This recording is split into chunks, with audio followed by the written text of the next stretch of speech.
Turkey bites back against the Assad regime. Ankara says it will repay its own casualties. A ceasefire in Idlib must be confirmed as soon as possible. In order for it to be permanent, the Assad regime's aggression must be stopped. President Erdogan has emphasized that Turkey will take the necessary measures if the Assad regime continues its aggressions. Airlifted to hospital, some of the Turkish troops injured in Assad's latest assault on Idlib. Assad is trying to recapture the province from rebel forces, rebels often armed by Turkey. 5 Turkish casualties followed 8 others last week, all at the hands of Assad's forces. This is the latest in a series of escalations between Turkey and Syria. Turkey wants to defend its border with Syria, and the Assad regime wants to regain influence within its own borders. The civilian cost of all this has been high. In recent weeks, nearly 700,000 civilians have been displaced.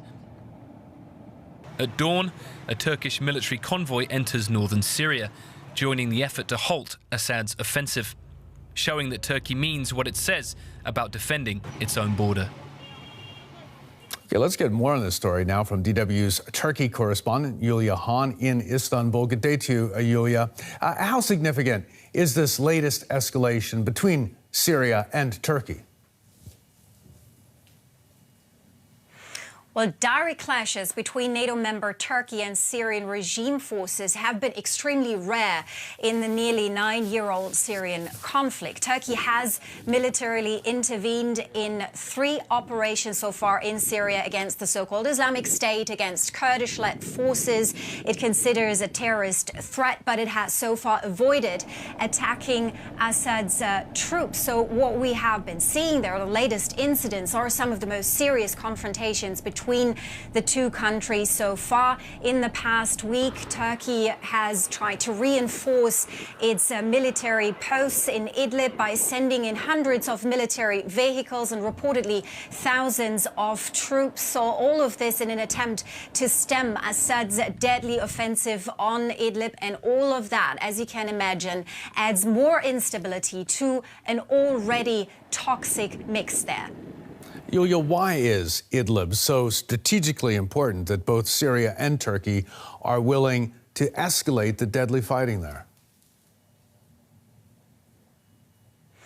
Well, Idlib is one of the last remaining areas out of Bashar al-Assad's control, the last rebel-held bastion there in Syria, home to about 3 million people, most of them internally displaced. Assad wants to retake all of Syria, so he definitely needs Idlib. Turkey's President Erdogan, on the other hand, wants to stop Assad because if Idlib falls, Turkey faces another large-scale influx of refugees. Hundreds of thousands of people have already fled to areas near the Turkish border. Some say up to 1 million are basically waiting there in search for security, fleeing Assad's Russian-backed offensive. Turkish President Erdogan has repeatedly said he already hosts 4 million refugees. That is something that has proven politically costly for him. So he says we can't take any more refugees. And then, of course, look at the humanitarian situation there.